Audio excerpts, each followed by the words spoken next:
This podcast is a recap of our training done by Emily Antoine, our region's ICT literacy specialist. She was here at Oakstead doing a training on instructional scales. Now, before we get started, let's take a look at the Elementary Learning Network located on Canvas. The link for this can be found in the description below this video. Okay, so here we are in the Elementary Learning Network.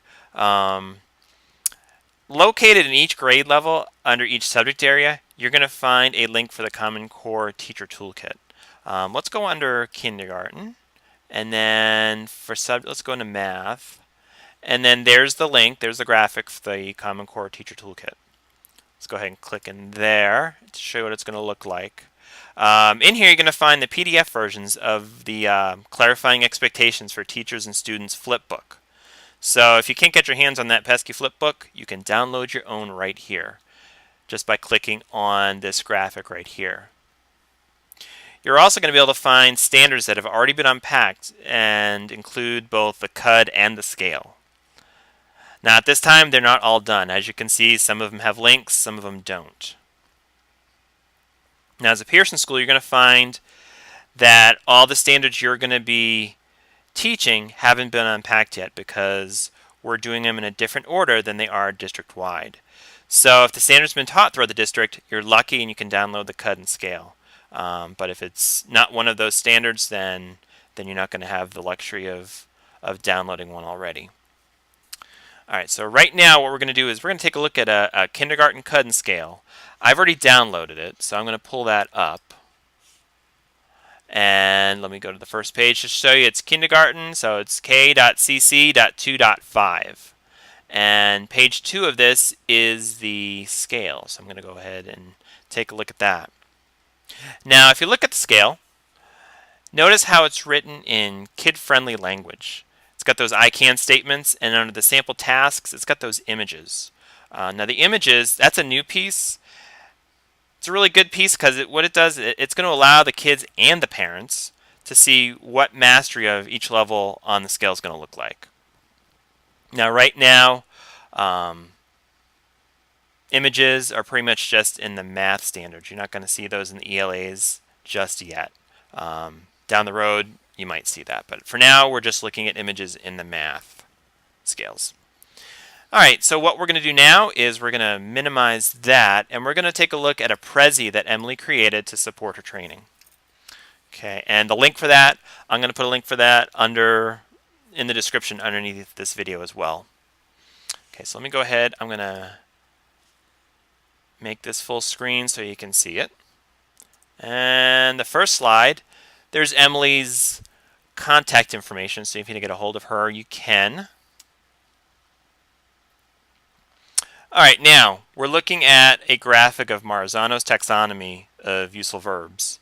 And again, you can download this from the Elementary Learning Network as well.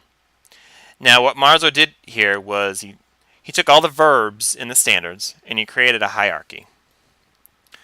Now take a look at retrieval. That's up here. Basically with retrieval, it's basic recall and understanding. Now the next section we're looking at is comprehension. Now in there you've got kids, they're able to show things or describe things or summarize. The next level is analysis, and with analysis, the kids they're comparing, they're contrasting, they're drawing conclusions, and they're also identifying errors. And lastly with level 4 is applying to real-world situations. They're investigating and they're making decisions based on their learning. Now, one of the misconceptions is that when you make a scale, a 4.0 had to be a 4 on this hierarchy. That's not necessarily the case. What you need to do is analyze the standard and determine what degree that standard is being taught at the time. Because you got to remember with Pearson, standards are hit on throughout the year. And when they're being hit at varying degrees.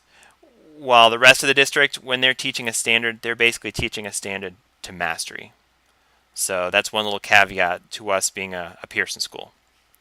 Alright, so let's go to the next slide, and with that we have that kindergarten standard. K.cc.2.5. Now, when you're unpacking the standard and creating your CUD, what you want to do is circle all of the verbs and to underline all the key information like we have in this example. Every noun becomes vocabulary in the know portion of the CUD, and every verb becomes a do in the CUD. So know is all the nouns and verbs are all the do's. The enduring understanding from the flipbooks, that's going to be your understanding. Okay, next we're going to go to the student scale. Now, when you're developing your scale, you want to start with the standard and you want to use that taxonomy. So that taxonomy, good thing to download and have handy. Now, when you create a scale, you want to start with the blank template and you want to start at 3.0 because 3.0 is the benchmark for the standard. If they're at a 3.0, they know the standard. But remember, we need to write the scale for children. So take a look at this scale. Let's go to the 3.0 and see how the standard's broken up into parts and written as I can statements. I can count a set of objects. I can count a set of objects. I can say how many objects. Okay, you've got those I can statements. And then they also have the images. Again, those images, they're kid friendly. They help the kids visualize what they need to know to get on that level. Now, the scale, it's a tool that students can use to track their progress on a particular standard. You know, they can highlight as they have mastered an I can statement. Highlight it, check it off. Put this in an interactive notebook. It's something great for them to keep track of their progress. Okay, now we're going to go down to the 2.0. 2.0 is broken up into two parts: procedural knowledge and declarative knowledge. Procedural, that's all the precursors. What do I need to know to achieve the standard? Declarative, now that's your vocabulary. And again, your vocabulary is in the know portion of the CUD. Okay, now we're going to go to the 4.0. And with that, you want to look at your taxonomy again. You want it to be a step up and relevant to the standard. Here you're going to have one or more tasks that show a deeper understanding of the standard. Remember, a 4.0 does not have to be a 4 on Marzano's taxonomy. For instance, take a look at this standard.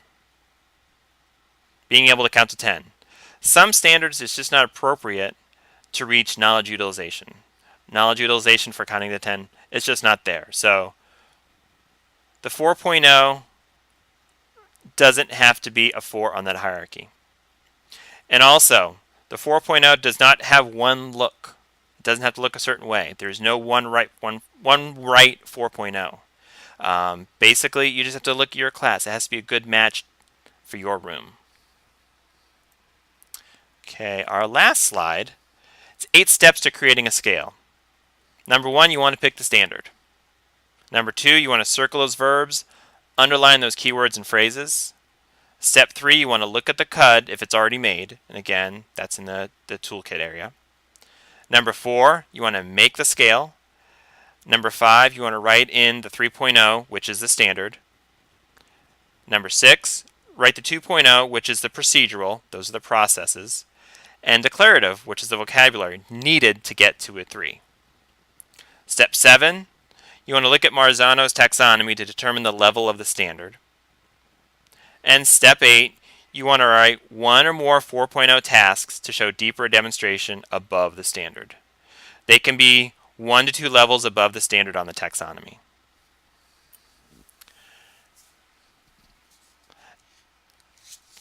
That is about it. That's the down and dirty on creating instructional scales. Remember to look at the description below this video for links to this Prezi and also links to the Elementary Learning Network on Canvas. If you have any questions, please let me know. You can also contact Emily. Her contact information was at the beginning of this Prezi. I hope you found this very informative and have a great day.